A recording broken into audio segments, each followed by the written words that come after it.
Good morning. I am Dr. Shilpa Srivastava, reader from the Department of Oral and Maxillofacial Pathology and Microbiology from the Mahatma Gandhi Dental College and Hospital, MGU MST. Today's my topic of the lecture is fibrous dysplasia. Fibrous dysplasia is a condition in which the normal bone is displaced by the abnormal fibrous tissue. In this, the mesenchymal tissue contains various amount of the osteoid arising via the metaplasia. This result with the fibro-osseous tissue that is poorly formed and structurally inadequate in nature. The condition is stabilized and stop growing as soon as the skeletal gain the maturity. The etiology of the fibrous dysplasia, it is hematomatous in nature, abnormal reaction of the bone due to the local injury or the trauma. Then there will be the mutation in the GNAS1 gene. Because of the mutation in this gene, it will lead to the overproduction of the CAMP, which will lead to the hyperactivation of the endocrine gland. The endocrine disturbances, the recent description of the presence of the estrogen receptors in the osteogenic cells of a patient with fibrous dysplasia suggest that this process may reflect a defect in the regulation of these receptors and consequently of the cellular activity. Then the types of the fibrous dysplasia. It is of the two types, monoostotic and the polyostotic. As the name suggests, monoostotic means it involves the single bone. It accounts for 80 to 85% of all the cases.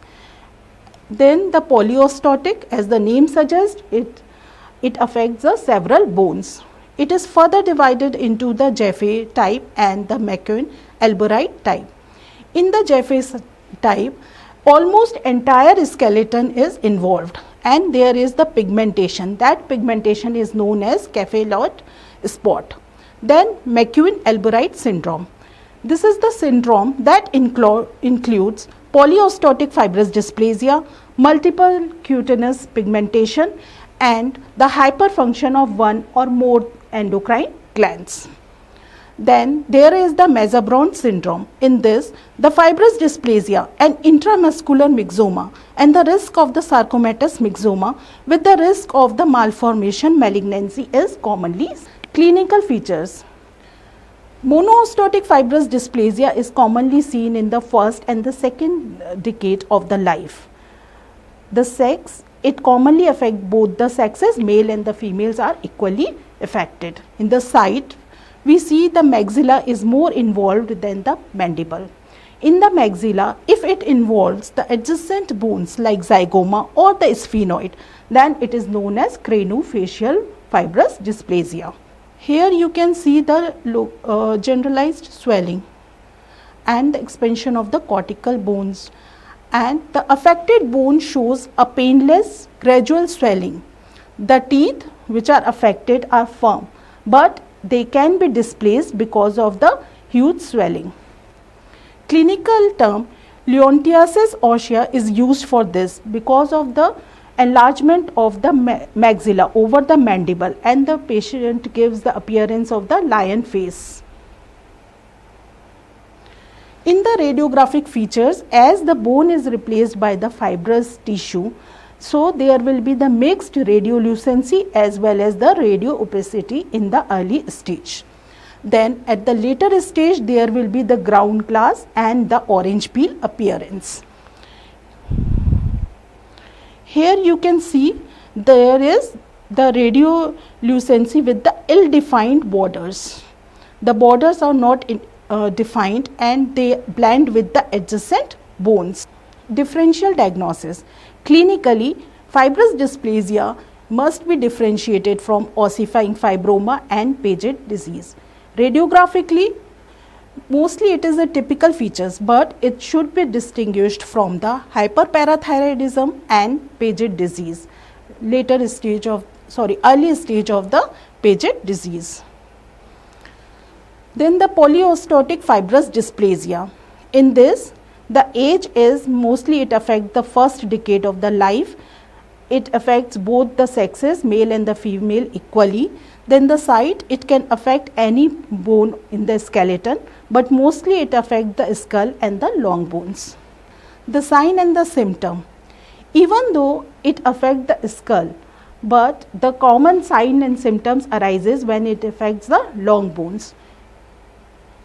Here you can see these are the pigmentation. This is known as kephaloid pigmentation, and it is most commonly seen with the McEwen-Albright syndrome. In this we can see the rough end of this pigmentation, but in the case of the neurofibromatosis, where we can also see this same kind of the pigmentation, but there the border will be the more smoother than this one. So in the polyostotic fibrous dysplasia, we will see this pigmentation with the irregular borders. Now coming to the histological lesions. Here we can see the irregular woven bone which is immature in nature, and this is the fibrous connective tissue. This appears with the typical Chinese letter without osteoblastic rimming. In the case of the Paget disease, we will see the osteoblastic rimming, whereas in this trabeculae we will not find any kind of osteoblastic rimming on the trabeculae. The lesion shows typical irregular Chinese character shaped trabeculae of immature woven bone in a cellular vascular stroma. These trabeculae believed to arise due to metaplasia and are not bordered by the osteoblast.